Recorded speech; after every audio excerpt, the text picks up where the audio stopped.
March 19th, 1966, I was born to a woman who found herself in a very difficult situation. And she knew that the best thing that she could do for me was to give me up for adoption. As a young person, I never really thought about finding my birth parents. It was after I had my children that I found myself wondering about my DNA makeup and what I was passing on to my children. The question of who was I and what was I began to surface. My mother passed away in 1999 and my father passed away in 2010. A few years after his death, I decided to go ahead and start my search. This was a big decision, as there is no way to know what would happen. I placed it in God's hands and I asked him to go before me. That if this was going to be a good thing, let it go, be his plan. But if it was going to be a bad thing, that he would block my search. In 2013, the person I hired to find my birth mother found her. We were connected shortly after that.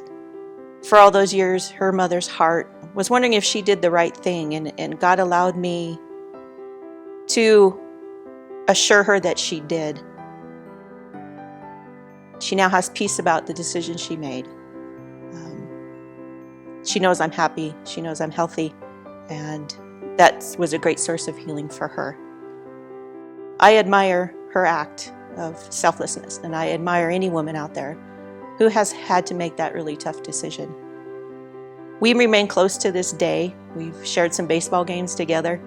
I've gotten to know her family, and it's just great having a second motherly influence in my life. It's been a wonderful journey with her. She told me that my birth father didn't know about me, so you can imagine his surprise. I had to pray a little harder on this one because I know that the news of having a daughter that you didn't even know about could have turned his world upside down. But God paved the way, and I was connected with him. He accepted me, and he loved me as his own. And that was a really great experience with him.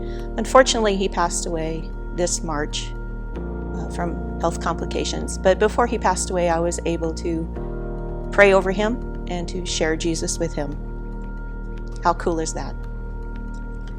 So the one thing I want people to get is it doesn't matter if you were planned or not, whether you've been told you've been a burden or you were an oopsie by your earthly parents.